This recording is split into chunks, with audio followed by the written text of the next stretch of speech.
ဒုက္ခပမုံစရိယနေ့ကိုအစပြု၍အသက်ထက်ဆုံးဘုရားရှင်အားကိုးကွယ်ပါမည်တစ္ဆာပြုပါ၏တစ္ဆာပြုပါ၏တစ္ဆာပြုပါ၏ထိုတစ္ဆာစကားကြောင့်ကျွန်ုပ်တို့သည်ဘေးရန်ခတ်သိမ်းကင်းပြတ်ငြိမ်၍ချမ်းသာဒုက္ခဟူသည်များနှင့်အောင်ခြင်းမင်္ဂလာပြည့်ဝရပါစေသောအရှင်မြတ်ဘုရားဣဇာတကိပါဏုပိတံ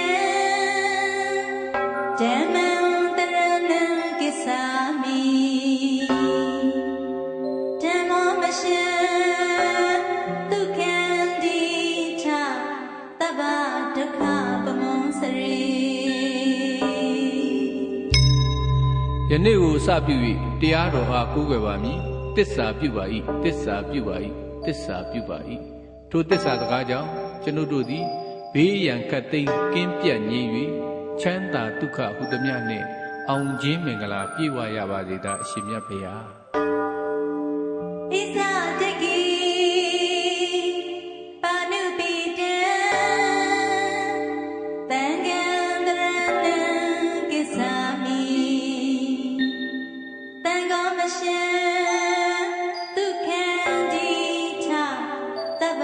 ဒုက္ခပမုံစရိယနေ့ကိုအစပြု၍အသက်ထက်ဆုံးတန်ဃာတော်အားကိုးကွယ်ပါမည်တစ္ဆာပြုပါ၏တစ္ဆာပြုပါ၏တစ္ဆာပြုပါ၏မဂရန်၄ယောက်ပလထန်၄ယောက်၈ယောက်သောပရမတ္ထတန်ဃာတော်လက်ဝဲတော်ယံလက်ရာတော်ယံအက္ခတာဝကမဟာတာဝကပဂတိတာဝကအစဖြာ၍ထွက်ရလန်းသောရောက်တော်မူကြကုန်သောမဟိတိရှင်သိတိရှင်တန်ဃာအပေါင်းကိုကိုးကွယ်ပါမည်ထိုတစ္ဆာစကားကြောင့်ကျွန်ုပ်တို့သည်ဘေးရန်ခတ်သိမ်းကင်းပြတ်ငြိမ်၍ချမ်းသာဒုက္ခဟူသည်များနှင့်အောင်ခြင်းမင်္ဂလာပြည့်ဝရပါစေသောအရှင်မြတ်ဘုရား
ရှိစွာဆောင်ရွက်နိုင်ကြပါစေ။အောင်အတိတ်အောင်မိအောင်ထိတ်တို့ဖြင့်ပြုစွာ